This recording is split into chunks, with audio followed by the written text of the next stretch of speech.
निवारण बोध जहि बंधन तोरी जीवन छोर कर निज होरी परख दही विनवो चर काज सुधरना तुम्हारी शरणा शांति यही सद्गुरु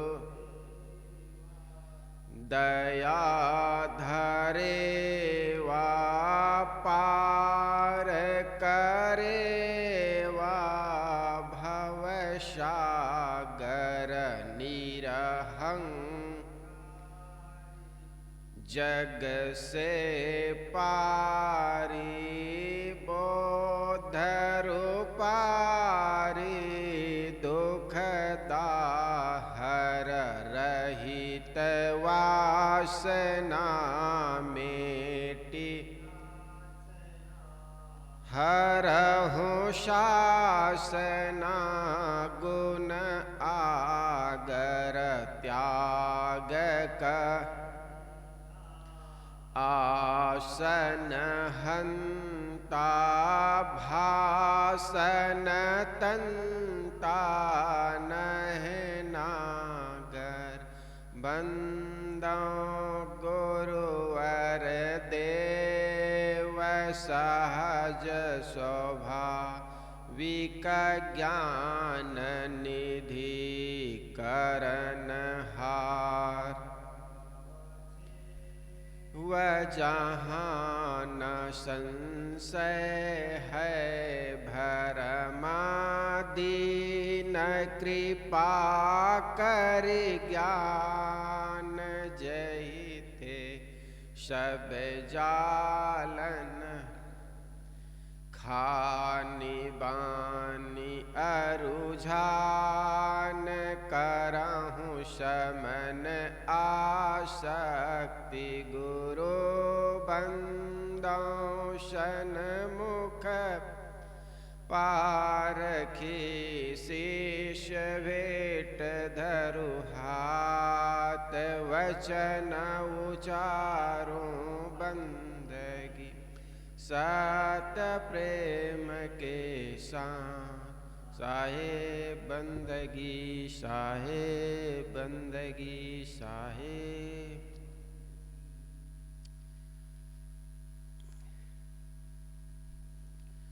बीजक चिंतन प्रवचन माला का आज साखी नंबर 121।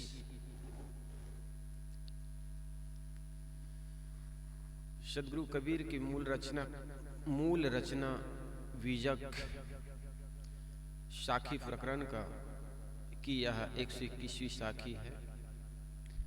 अमृत केरी पूरिया बहुविधि दिन्हा छोर आप सरीखा जो मिले ताहि पिया वहु घोरी। साहब कहते अमृत की पूरिया है। पूरिया उसको मैं खोल दिया हूं। सदगुरु कहते हैं कि विवेकियों मैंने अविनाशी जीव के स्वरूप ज्ञान अब स्वरूप स्थिति की रहने के उपदेश की गठरी खोलकर रख दिया। क्यों? अब तुम्हारे सरीखे सत्पात्र कोई मिले तो तुम भी इसको उसे घोर करके पिला देना। मानो गुरु शिष्य को कह रहा हो कि जिस प्रकार के तूने अमृत का बोध किया, अपने स्वरूप का बोध किया, इसको मैंने खोल करके तुमको उसका ज्ञान दे दी। अब कोई तुम्हारे सरीखे को जिज्ञासु मिल जाए, कोई संस्कारी मिल जाए, कोई आत्मा के जानकार रखने वाले सत उपदेशक मिल जाए तो ऐसे जिज्ञासुओं के पास अपनी बात रखना, जहां तहां मत खोल देना। ये बात साहब कहते हैं। आ उपसर्ग है जिसका अर्थ निषेधात्मक है और मृत मरे हुए को कहते हैं। अतएव जब मृत में आ उपसर्ग मिल करके अमृत शब्द बनता है तब इसका अर्थ हो जाता है न मरा अर्थात अमर चेतन। वह जीव ही है, जीव ही अमर है। जीव के स्वरूप के परिचय का विवरण तथा जीव की स्वरूप स्थिति के साधन स्वरूप रहने का विवरण अमृत की पूरिया है। पूरिया छोटी गठरी को कहते हैं। यहाँ छोटी से मतलब नहीं है, यहाँ अर्थ है गठरी। मानो कोई शक्कर की पोटली खोल करके उसमें से शक्कर निकला, शरबत बनाकर किसी प्यासे व्यक्ति को पिला दे और उससे कहे कि देखो जो प्यासा मिले उससे इससे शक्कर निकाल करके तथा शरबत बना करके उसे पिला देना। इसी प्रकार सद्गुरु ने शतपात्रों को स्वरूप ज्ञान एवं स्वरूप स्थिति की सीख दी है ना, और उन्हें उपदेश दिया है कि तुम भी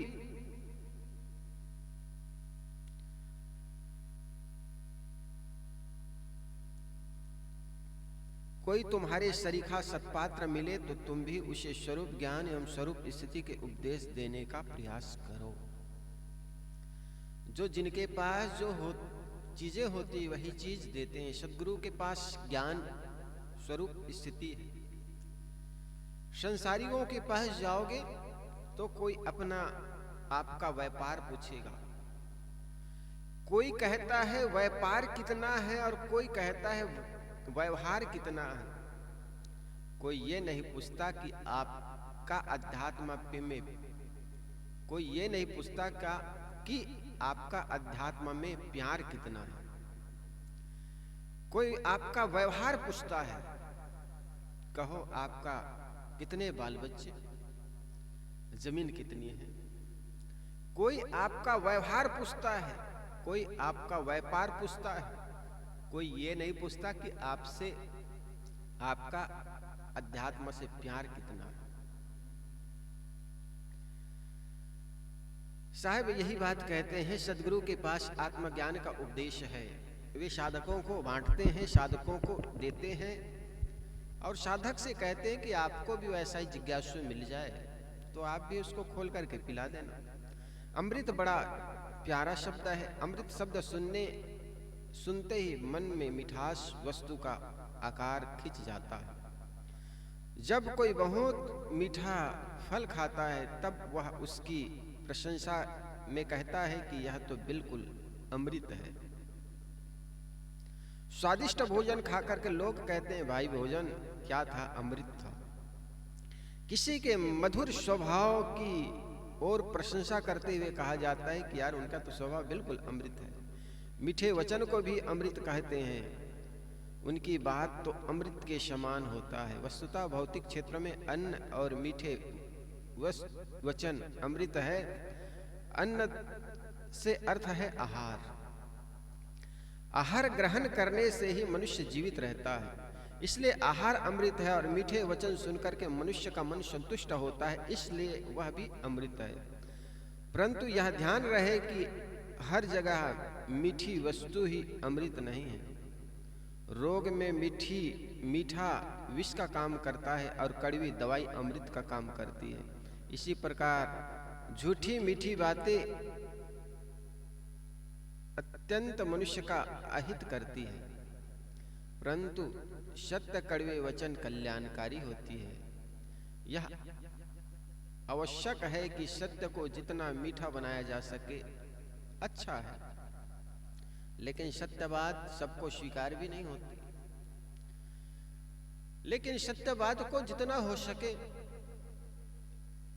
थोड़ा मिठास बना करके ही बोलना चाहिए। कई बार हम जो बोलते हैं ना उसको हम मीठेपन में भी बोल सकते थे, धीरे से बोल सकते थे, लेकिन बड़ी ऊंची आवाज से बोल देते हैं, सामने वाले आहत हो जाता।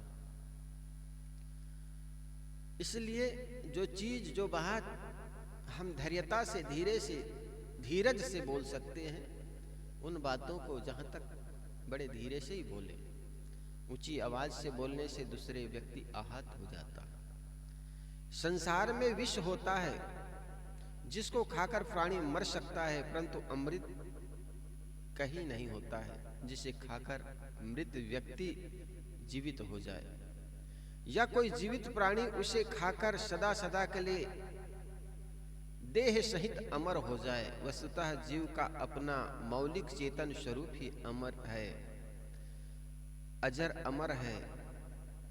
निज स्वरूप में स्थित होने के लिए दया, शील, सत्य, धैर्य, क्षमा, विचार, विवेक, वैराग्य, सत्पुरुषों के प्रति भक्ति, समदम, संयम आदि रहने की आवश्यकता है। यह दिव्य रहनी अमृत है। इस दिव्य रहनी का सार है इच्छा त्याग। सिद्धांत में जीव अमृत है तथा व्यवहार में इच्छा त्याग अमृत है।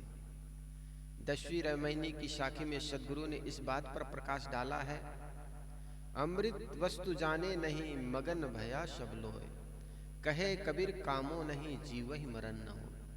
कितना खुल करके साहब ने यहां पर कहा, जीव ही मरण न हो। अमृत वस्तु जाने नहीं। अमृत वस्तु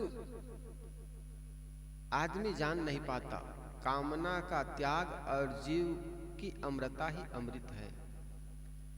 कामना की पूर्ति के लिए आदमी कितनों दौड़ते रहे, कामना की पूर्ति कभी नहीं हो सकती। लेकिन जिस व्यक्ति ने कामना की त्याग कर दिया वो समझो अमृत, क्योंकि कामना त्याग ही अमृत है।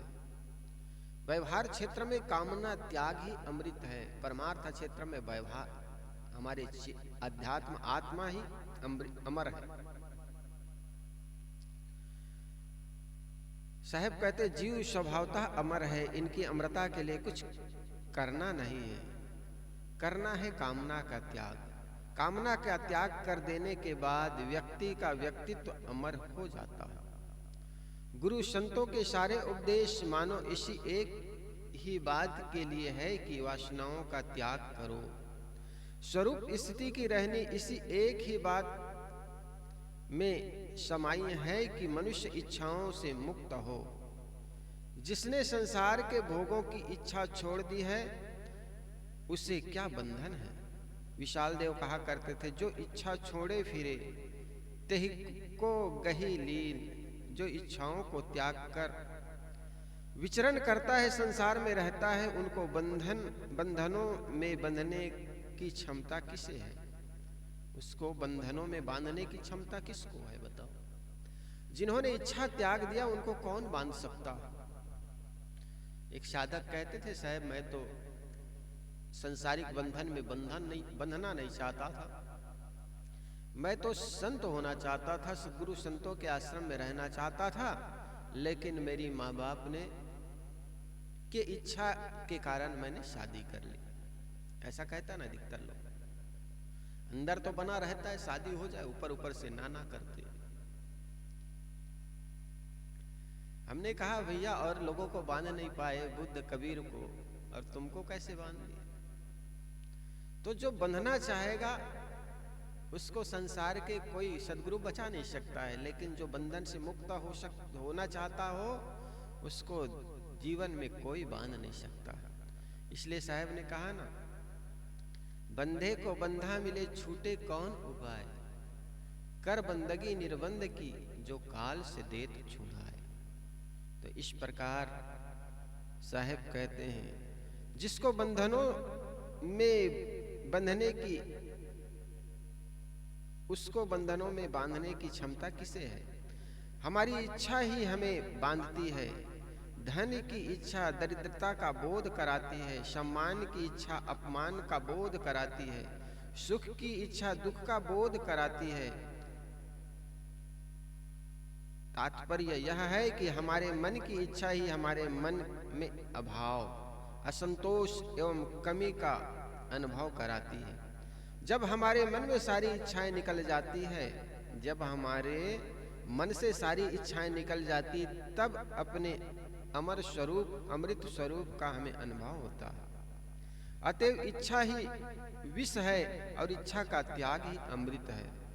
सारे आध्यात्मिक उपदेश का यही निष्कर्ष है कि इच्छाओं का त्याग करो।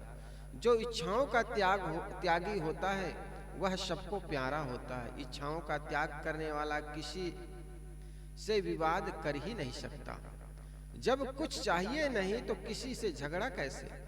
इच्छाओं का त्याग कर देना ही भीतर का झगड़ा समाप्त हो जाता है और बाहर का भी झगड़ा समाप्त हो जाता है। इच्छा त्यागी का मन शांत होता है, उसे बाहर किसी आदमी से वैर विरोध नहीं करता। सद्गुरु ने हमारे लिए अमृत की पूरिया खोल दी है, इसलिए साहब कहते अमृत केरी पूरिया बहुविधि दिन्हा छोर, आप सरीखे जो मिले ताहि पियावहु घोर।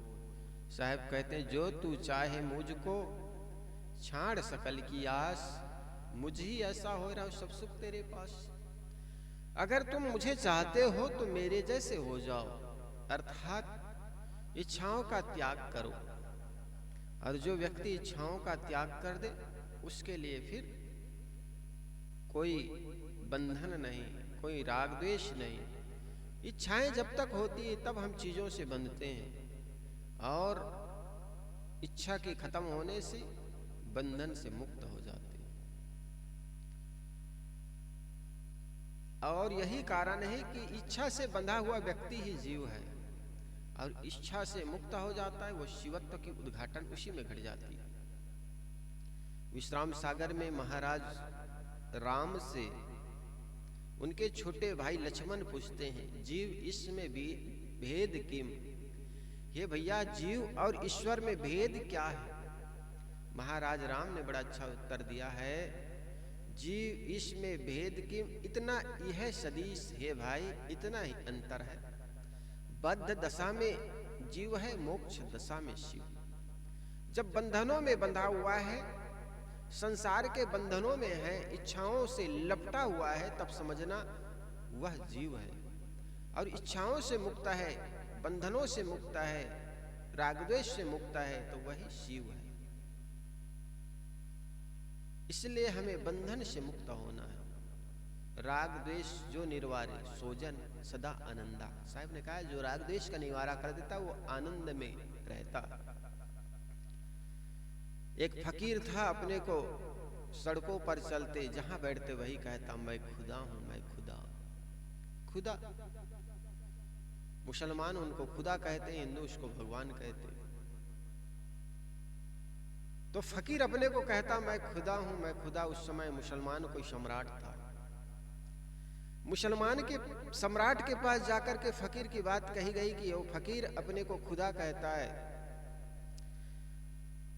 राजा ने कहा खुदा को प्राप्त करने के लिए हम 5 बार नमाज करते हैं और ये फकीर दुबला पतला सा, तन में कपड़ा भी ठीक से पहना नहीं है, भीख मांगकर जीवन गुजारा करता है, अपने को फकीर, अपने को खुदा कहता है। पकड़ के लाओ, उसको जेल में डाल दो। और जब जो 2-4 दिन जेल में रहेगा तो दिमाग ठिकाने लग जाएगी, पागल हो गया। फकीर की आज्ञा सुनकर के सारे उनके सिपाही गया। सिपाही जाकर के उनको बांध करके लाए और सम्राट के सामने खड़ा कर दिया। सम्राट ने पूछा कौन हो। सम्राट ने कहा सरकार मैं खुदा हूं, खुदा। सम्राट उसको बंधवा करके जेल में डाल दिए। जेल में डाल दिए, 3 दिन बीत गया। सम्राट ने कहा अब उनके दिमाग अकल ठिकाने लग गई होगी, उनको निकाल के लाओ। सम्राट के पास फिर उनका बंधन खोल करके कैद से बाहर निकाला। सम्राट के पास सभा भवन में लाए गए। सम्राट के पास लाने के बाद सम्राट फिर पूछता है बता तू कौन है। सरकार मैं खुदा हूं, मैं खुदा। सम्राट फिर कहता अब इसको 1 महीना के लिए बंद कर दो, अभी भी इनकी अकल ठिकाने नहीं लगी। 1 महीना के लिए डाल दिए। सिपाही 1 महीना पूरे हुए, फकीर को फिर निकाल के बुलाए गए, लाए गए। फिर पूछता है तुम कौन हो। उन्होंने कहा कि मैं खुदा हूं, मैं खुदा। सम्राट ने कहा कि अभी भी इनकी अकल ठिकाने नहीं लगी, और बार बार बुलाने के बजाय ऐसे कर लेना, जिस कटघरे में इनको रखते हैं ना वहीं पर पूछ लेना। अगर ये कहता है मैं बंदा हूं तो निकाल के ले आना, अपने को कहे खुदा तो फिर निकालना मत। अब 1 महीना, 1.5 महीना, 2 महीना उनको फिर बंद में किए गए। 2 महीना बाद सिपाही जाकर के पूछा, बता तू कौन है? तो उन्होंने कहा, सरकार बंदा हूं। सिपाहियों ने कहा, इनके अकल ठिकाने लग गई, अब अपने को बंदा कह रहा है, ले चलो राजा के पास। राजा के पास लाए गए। राजा ने पूछा कि बता अब तू कौन है? तब उन्होंने कहा, सरकार मैं खुदा हूं, मैं खुदा। जैसे ही खुदा कहा तो अपने राजा ने बड़ा गुस्सा में आ गया। सिपाहियों से कहा, अरे सिपाहियों, मैंने कहा था ना जब ये जेल में था, जो रहे कटघरे में रहे, तभी पूछ लेना। सिपाहियों ने कहा, सरकार बड़ा अद्भुत आदमी है ये तो, जब ये कटघरे में रहता है अपने को बंदा कहता है, इसीलिए तो लाए थे हम, लेकिन तुम्हारे पास लाते ही अपने को खुदा मानता है, ये बड़ा खुदा बन जाता है। इनकी बातों में कुछ रहस्य है।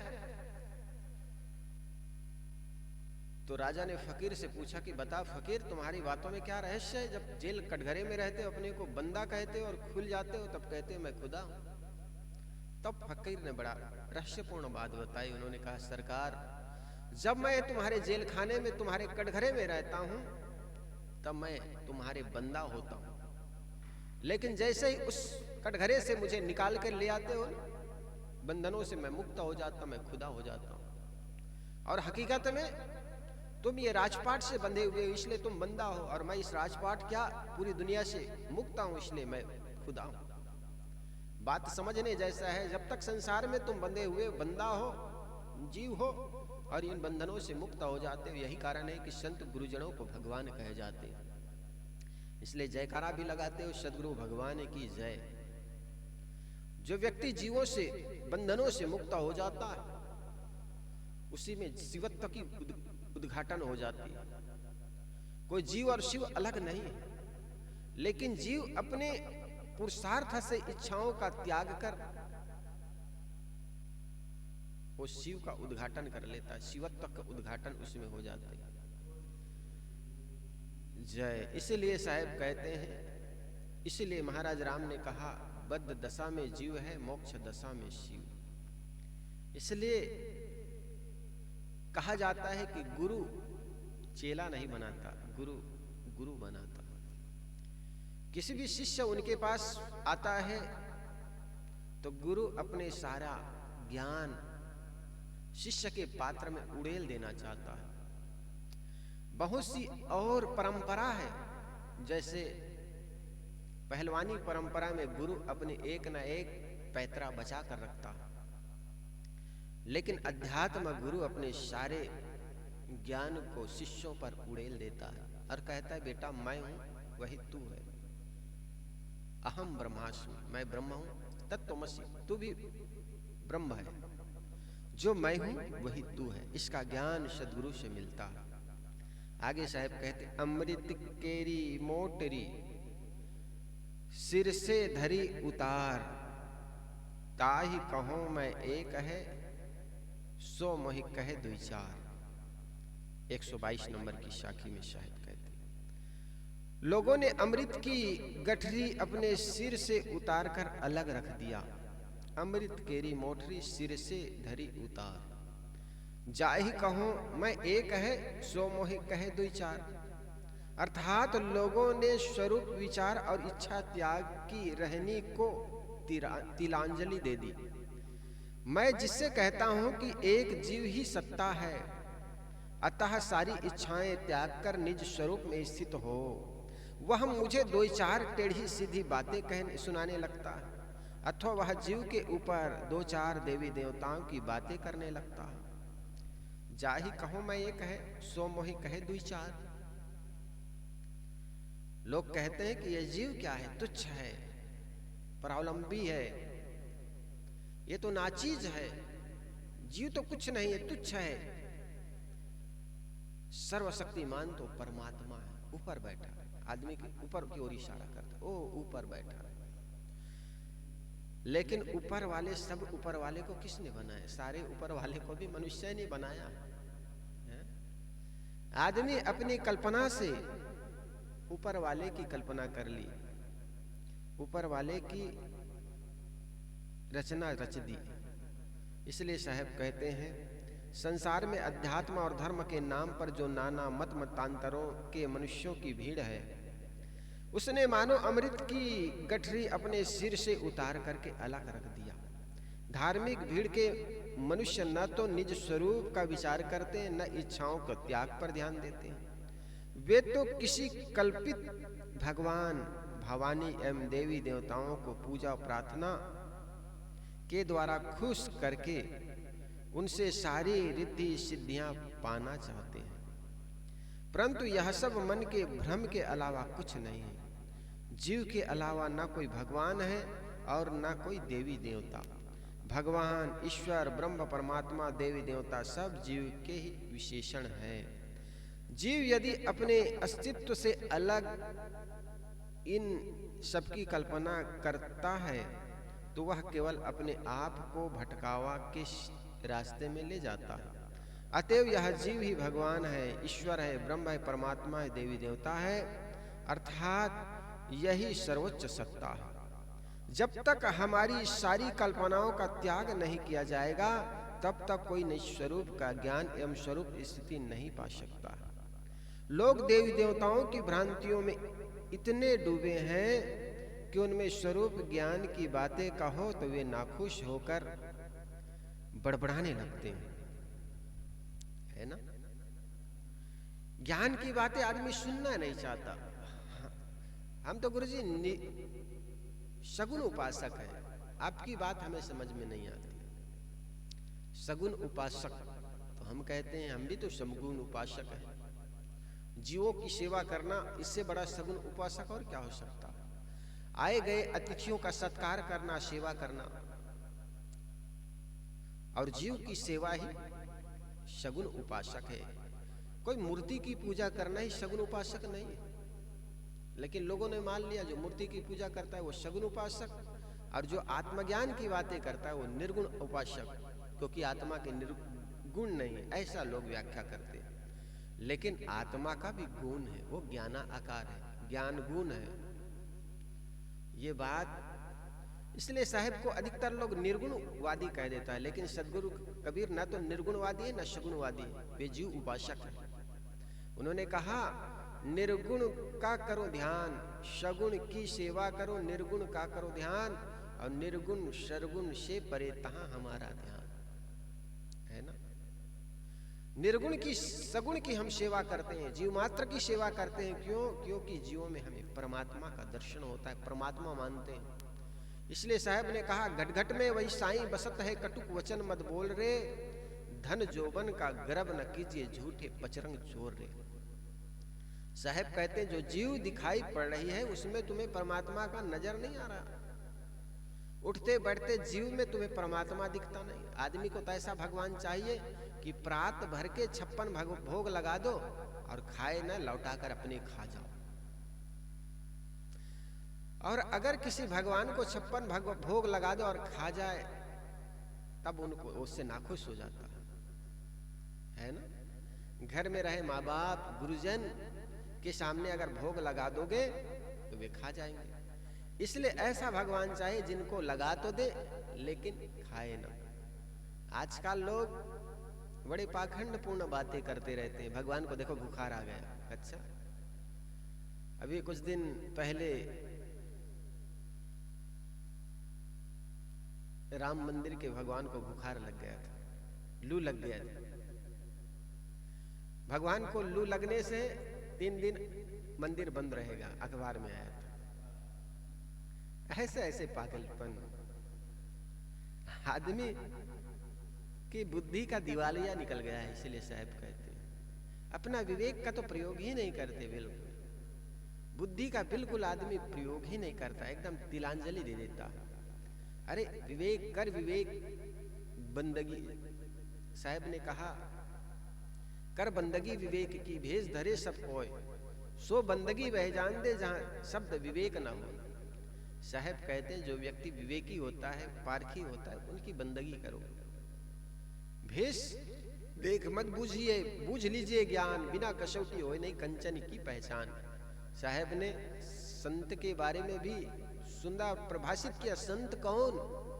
तो उन्होंने कहा भेष देख के मत भूल जाना कि ये साधु है। भेष देख मत बूझिए, बूझ लीजिए ज्ञान। संतों की परख केवल कपड़े से मत करना, उसके ज्ञान को बुझ लेना। साहब ने तो कहा किसी के कपड़ा देख करके उनको पूछा कौन जाति का हो भाई? तो कबीर साहब ने कहा जाति ना पूछो साधु की, पूछ लीजिए ज्ञान। मोल करो तलवार की, पड़ी रहने म्यान। अरे म्यान की कीमत नहीं, बल्कि तलवार की कीमत होती है। इस शरीर के बारे में क्या पूछते हो? शरीर तो गंदगी का पिटारा है, किसी भी का हो, हर क्षण गंदगी निकलती है। इस शरीर का कीमत थोड़े, कीमत है ज्ञान का। इसलिए साहब ने कहा साधु को देख करके उनकी जाति मत पूछो, और भेष को देख करके भूल मत जाओ। मन की ज्ञान की बातें अगर सुनोगे तब जानना। भेष देख मत बूझिए, बूझ लीजिए ज्ञान। उससे ज्ञान की बातें बुझ लो, जान लो, बिना कसौटी होए नहीं कंचन की पहचान। जिस प्रकार कंचन को परखने के लिए कसौटी की जरूरत पड़ती है, इसी प्रकार साहब कहते हैं कोई अगर संत है, साधु है, तो कपड़े मात्र से मत देख लेना, जांच मत कर लेना, जज मत कर लेना।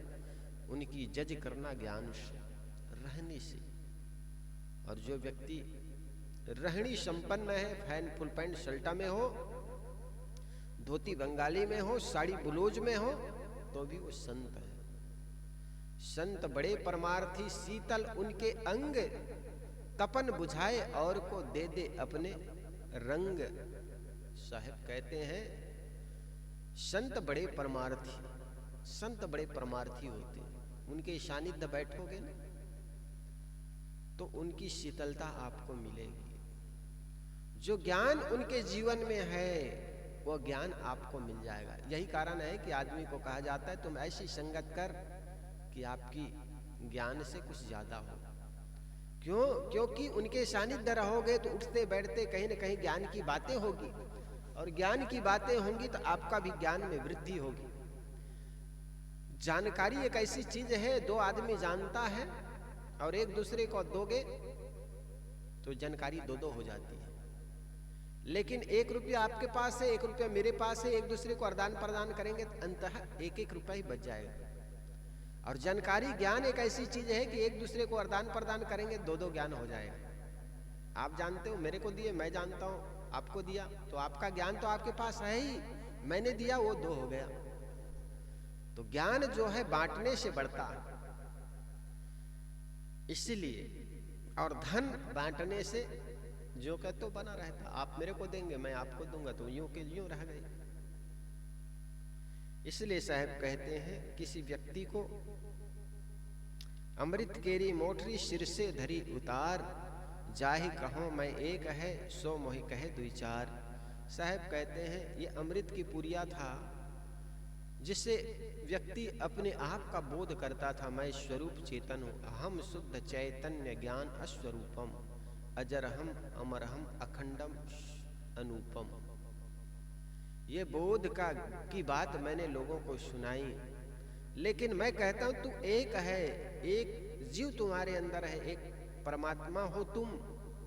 तूने कहा नहीं, वहां बालाजी, तिरुपति बालाजी, तो कोई कहे नहीं हनुमान जी थोथा हनुमान, तो कहे नहीं फलाना हनुमान। आदमी 10 भगवान गिना देता है,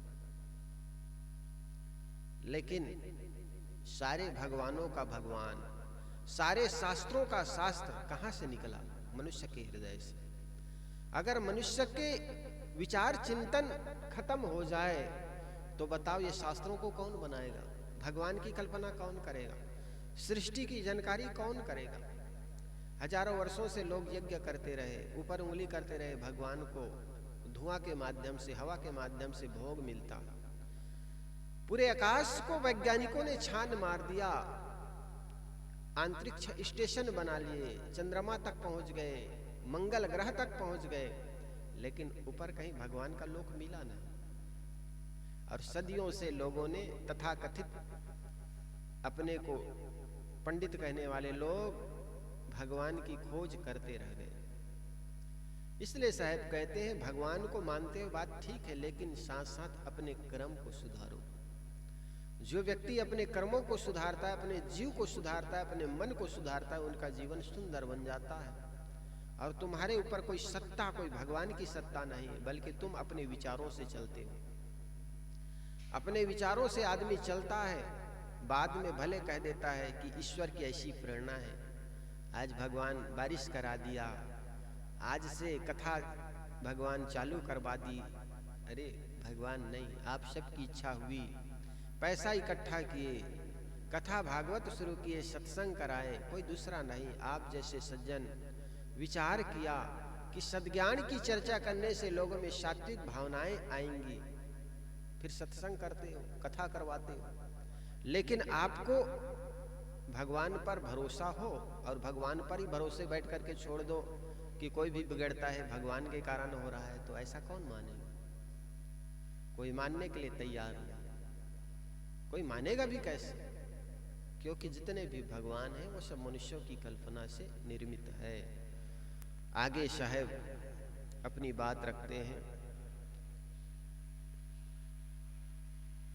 इसलिए स्वतंत्र होकर चलने से डरते हैं। लोगों को बैसाखी लेने की सहारा है। लोग देवी देवताओं की भ्रांतियों में इतने डूबे हैं कि उनमें स्वरूप ज्ञान की बातें कहो तो वे नाखुश होकर बड़बड़ाने लगते हैं। वे जीव को तुच्छ कहते हैं, निज स्वरूप क्या है उन्हें इनका सपने में भी भास नहीं। जब इनसे कहा जाता है कि तुम अपने आप को पहचानो तो वे कहते हैं कि हम तो कुछ नहीं हैं।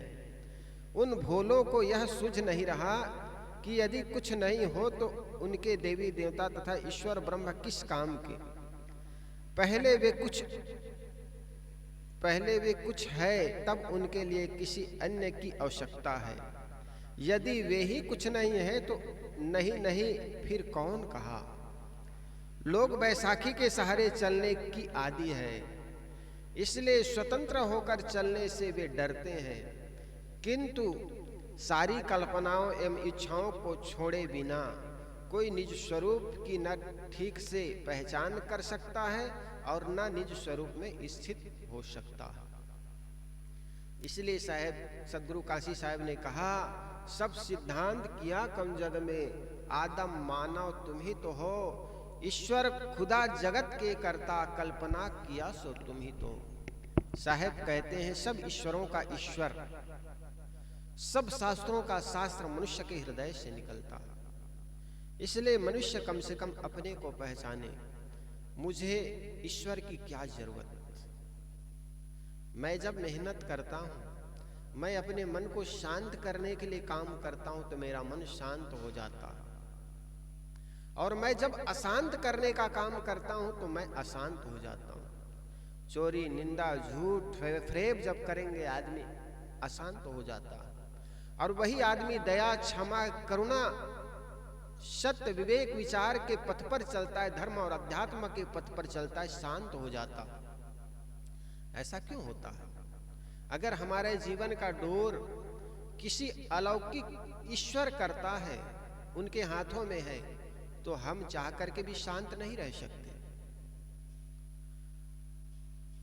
ये सबसे पता चलता है कि आदमी, देखो कुछ काम है जिसको हम कर सकते हैं, उसको हम ईश्वर के भरोसे नहीं छोड़ते हैं। जैसे खेती है, खेती आदमी स्वयं करता है, उनको कहो भाई भगवान करेगा, कहे नहीं साहब, खेती तो हम अपन सेती, खेती तो हमें करना पड़ेगा। वो कुछ काम है जिसको भगवान पर टालता है, जैसे प्रारब्ध पर टालता है। प्रारब्ध हमारे अपने कर्मों का फल है। प्रारब्ध जिसको हम कहते हैं हमारे ही कर्मों का परिणाम है। आगे हम कहते हैं प्रारब्ध में जो होगा, भाग्य को में जो होगा, वो हमारे कर्मों के ही बनाए हुए हैं।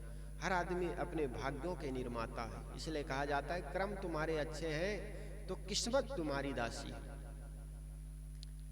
अगर कर्म अच्छे हैं तो किसी गंगा नदी में स्नान करने की जरूरत नहीं है। अगर कर्म आपके अच्छे हैं तो मथुरा काशी ना जाओ तो भी घर में मथुरा काशी है। इसलिए सबसे पहले अपने कर्मों को सुधारोगे भाई, तुम पर जुल्म है ना ईश्वर खुदाई। अगर कर्म तुम्हारे अच्छे हैं तो भगवान की कोई डर नहीं, लेकिन कर्म खराब है तो हजार ईश्वर मिलकर के भी आपको बचा नहीं सकता। इसलिए अपने कर्मों को सुधारोगे भाई, तुम पर जुल्म है ना ईश्वर खुदाई। आगे साहब कहते हैं, जाके मुनिवर तप करे, वेद थके गुण गाए, सोई देव सिखापना कोई नहीं पतियाए। साहब कहते हैं, जिस स्वरूप ज्ञान स्वरूप स्थिति एवं मोक्ष की प्राप्ति के लिए श्रेष्ठ मुनिजन ने तपस्या किया तथा जिनके अनंत गुण गाने में वेद असमर्थ हो जाते हैं, मैं उसे शिक्षा देता हूँ, मैं उसी की शिक्षा देता हूँ, परंतु कोई विश्वास नहीं करता। सदगुरु कबीर कितना अधिकार पूर्वक सधिकार पूर्वक बातें अपनी रख रहे हैं। जाके मुनिवर तप करे, जिसको पाने के लिए मुनिवर संत जन तपस्या करते थे, उसको उसकी मैं शिक्षा दे दूं, लेकिन कौन विश्वास करेगा? क्योंकि अधिकतर लोगों के मन में होता है कि कोई करता धरता तो ऊपर बैठा हुआ है, ऊपर का नाम लेता है तो आदमी एकदम नापुंसक हो जाता है, हम तो कुछ नहीं करते, और करता आदमी सब कुछ है। वो बाबा कराएगा, वो बालाजी कराएगा, वो तपस्वी महाराज कराएगा। और धर्म के नाम पर इतना झूठ बोलता है, झूठ पर झूठ बोलता है आदमी कि हमारे दादा के दादा 1.25 करोड़ बार मंत्र का जाप किया। अरे 1.25 करोड़ बार मंत्र का जाप करेगा तो एक मंत्र को जाप करने में अगर 10 मिनट लगता है, एक मंत्र का जाप करने में अगर 10 मिनट लगता है, तो 1.25 करोड़ करने में करीब करीब 238 वर्ष लगता है। अगर 1.25 करोड़ मंत्र जाप करना है और एक मंत्र जाप करने में अगर 10 मिनट लगता है तो 238 वर्ष लगेगा। और आदमी का जीवन कितना होता है? 60 वर्ष 70 वर्ष। लेकिन इतना झूठ बोल देता है कि हमारे फलाना दादा 125 करोड़ मंत्र जाप किया। 125 करोड़ कितना होता है? 125 में 5 शून्य और लगाइए, 125 करोड़ हो गए। हाँ, अब जरा सोचो, आदमी इतना झूठ बोलता है, झूठ पर झूठ बोलता है। और अगर मंत्र करने में चलो मानते हैं 5 मिनट लगता हो, तो 5 मिनट भी लगता है तो उससे लगभग 118 वर्ष लगेगा। तुम कहोगे 2.5 मिनट में हो जाए, तो 2.5 मिनट भी करने में कम से कम 60 वर्ष लगेगा। और 60 वर्ष लगेगा तो आदमी का 80 वर्ष 60 वर्ष 70 वर्ष की उम्र होती, तो क्या वो जन्म से ही मंत्र जाप करना शुरू कर दिया क्या? फिर आदमी बड़ा होगा, जब 18-19 वर्ष की उम्र होती तब उनको ज्ञान होता है कि मंत्र जाप भी करना होता। तो इतना झूठ पर झूठ बोलते चले जाते हैं, आदमी गणित लगाता है पूछो मत। लगभग अगर 60 वर्ष कोई आदमी जीता है तो 60 वर्ष में पूरा 60 वर्ष जिंदगी भर वो मंत्र नहीं जाप करता है। और 60 वर्ष में भी देखो 20 वर्ष तो आधी जिंदगी समझो, सोए बीत जाता। आधी जिंदगी अगर कोई आदमी रोज के 8 घंटा सोता है ना, तो 60 वर्ष की उम्र में अब उसका निकाल लीजिए कितना वो सोने में बिता दिया, और कितना नहा धोने में बिता दिया, कितने खाने पीने में बिता दिया। उनको कुल मिल जाता है 5-7 घंटा। तो 7 घंटा में पूरा मंत्र जाप भी नहीं करता है आदमी। अब इतना झूठ बोल दिया कि हमारे दादा गुरु 125 लाख मंत्र का जाप किया, मतलब 125 करोड़ मंत्र जाप किया। इतनी झूठी कहे उन्होंने इतना मंत्र जाप किया तो उनको बालाजी दर्शन कर दिए, और दर्शन दे दिया और कहा कि इस दरबार में जो भी आए कोई खाली नहीं जाएगा। कौन? हमारे दादाजी को दर्शन दिए बालाजी। उनके दादाजी को दर्शन दिया और कहा कि यहाँ पर आने वाला कोई दरबार में आएगा वो खाली हाथ नहीं जाएगा, और स्वयं बचपना में कहता है मैं बचपना में भीख मांगता था। अब बताओ, अब ये कैसे कैसे झूठी बातें फैलाता है आदमी। जब दरबार के ही पुजारी बन के बैठे हैं तो बचपना में भीख मांगने की क्या जरूरत फिर? ऐसी झूठी झूठी बातें आदमी फैला करके समाज को गुमराह करता, और भोली भाली जनता भी मानने के लिए तैयार। जरा सोचे, आपके दादाजी थे, आपके गुरुजी थे, उन्होंने जब आशीर्वाद दे दिया था कि इस दरबार में आने वाला कोई खाली हाथ नहीं जाएगा, तो स्वयं को भीख मांगने की क्या जरूरत थी? फिर कहता था मैं पढ़ने में कमजोर था, स्कूल जाता नहीं था, पढ़ लेता तो मैं आगे बढ़ गया होता, पढ़ लेते तो आगे बढ़ गया होता। तो तुम गधा कैसे हो गए? क्योंकि दरबार में तुम भी मांगते रहोगे मेरी बुद्धि बढ़ जाए करके। हा? आदमी समाज को इतना गुमराह करता है और समाज भी इतना गुमराह हो जाता है, उस पर जरा भी विचार नहीं करता। धर्म और अध्यात्म के नाम पर साहब कहते हैं कोई भी बात विचार करके करो, बिना विचारे जो करे सो पाछे पछताए। जो आदमी विचार नहीं करता है वो पछताता है। इसलिए हमें विचार करने की जरूरत है, केवल मान न ले। कोई भी धर्म अध्यात्म के नाम पर कोई व्यक्ति अपनी बात रखता है, उस बातों पर भी हमें विचार करने की जरूरत है, केवल माने ना। मानने वाला आदमी कहीं का नहीं रहता है, फिर उनके बातों पर विचार भी नहीं करेगा, वो केवल मानता चला जाएगा। और धर्म अध्यात्म के नाम पर तो विचार करने वाले को ही कह दिया गया तुम नास्तिक, धर्म पर विचार करते हो, परमात्मा पर विचार करते हो, बालाजी पर विचार करते हो। अरे मनुष्य को प्रकृति ने बुद्धि दी है, हर जगह हम विचार करते हैं। मकान खरीदते हैं तो विचार करते हैं ये जगह कैसी है, मकान बनाते हैं तो विचार करते हैं, कोई मजदूर लाते हैं तो विचार करते हैं। जब सब जगह विचार करते हो तो धर्म और अध्यात्म के नाम पर ही तुम्हारी विचार मर क्यों जाता?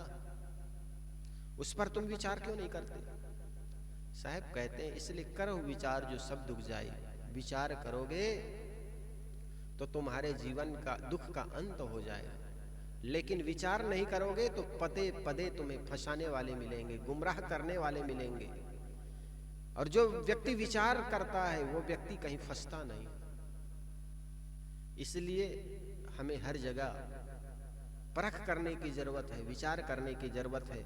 इसलिए साहब कहते हैं ये अमृत केरी पुरिया सिर से धरी उतार। लोगों ने ये अमृत की पुरिया, मैंने कहा कि तुम जीव शुद्ध चेतन आत्मा हो, तुम में ही परमात्मा का उद्घाटन होता है, तो आदमी विश्वास नहीं करता। परमात्मा तो हमसे अलग है, वो तो ऊपर बैठा है, ऊपर वाले जाने। और इस ढंग से बातें जा ही कहो मैं एक है, मैं कहता हूं तुम अकेले असंग आत्मा हो, तो कहता नहीं फलाना भगवान वहां है, ढिकाना भगवान वहां है, उनके सामने हम जोड़ेंगे हाथ, उनके सामने माफी मांगेंगे। आदमी इंसान के सामने पाप करता है, भगवान के सामने माफी मांगता। तो साहेब की बड़ी अच्छी साखी, अमृत केरी मोटरी सिर से धरी उतार, जाहि कहो मैं एक है सो मोहि कहे दुई चार। बोलिए सद्गुरुदेव की जय। वंदनी है गुरुदेव तुमको, वंदनी है काले जाल के फंदा भारी, काले जाल के फंदा परख लखायो भेव। वंदनी है गुरुदेव, वंदनी है गुरुदेव तुमको, वंदनी है गुरु समान और को दाता, गुरु समान और को दाता, ताकि करिए सेवा तुमको, वंदनी है,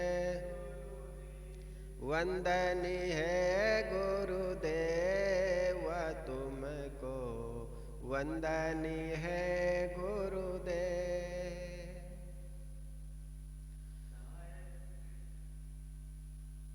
वेद शास्त्र सब खोजत हारे, वेद शास्त्र सब खोजत हारे, मर्म न जानत के वह तुमको वंदनीय है गुरुदेव। साहिब कबीर अभय पद दाता, साहिब कबीर अभय पद दाता, पूरन परख समय वह तुमको वंदनीय वंदनीय गुरुदेव, तुमको वंदनीय गुरुदेव। आरती हो गुरु आरती हो, आरती गरीब निवाज साहेब आरती, आरती दीन दयाल साहेब आरती हो, ज्ञान आधार विवेक ते ज्ञान आधार विवेक की बातें, सूरति ज्योति जहाँ जाग साहेब आरती, आरती गरीब निवाज साहेब आरती हो। करो सदगुरु साहेब की जहाँ सब संत सम, साहेब आरती हो, आरती दीन दयाल साहेब आरती, दरस परस गुरु चरण, दरस परस गुरु चरण शरण, भयो टूट गया हो यम जाल साहेब आरती, आरती गरीब निवाज साहेब आरती हो। साहेब कबीर संतन के कृप से, साहेब कबीर संतन की कृप से, भया हो परख परकाश साहेब आरती, आरती गरीब निवाज साहेब आरती हो, आरती दीन दयाल साहेब। दास जान निज आपनो विनती सुनिए मोर, विनवत हूँ कर जोर के गुरु चरणागत तोर। काम क्रोध मद लोभ निपट गवार, शरण आय की लाज है साहेब लीजे उबार। मन वच कर्म गुरु साधु से टूटे नाम मने, बंदी छोर यह दीजिए वरदान सदा अच्छे। साहिब के दरबार में कमी काहू की ना, बंदा मोह पावे नहीं चुप चाकरी मां। ना गुरुरधिकं तत्त्वं न गुरुरधिकं तपा, गुरुर्ज्ञानात् परं नास्ति तस्मै सद्गुरुवे नमः। ध्यानमूलं गुरुर्मूर्ते, पूजामूलं गुरुपदं, मंत्रमूलं गुरुर्वाक्यं, मोक्षमूलं गुरुर्कृपा। गुरुर्देवो गुरुर्धर्मो गुरुर्निष्ठा परं तपः, गुरुर्परतरं नास्ति नास्ति तत्त्वं गुरुपरम्। बंदौ सन्मुख पारखी शेष भेंट दरु हाथ, वचन उचारो बंदगी सत्य प्रेम के साहे बंदगी। बंदगी साहे बंदगी साहे बंदगी।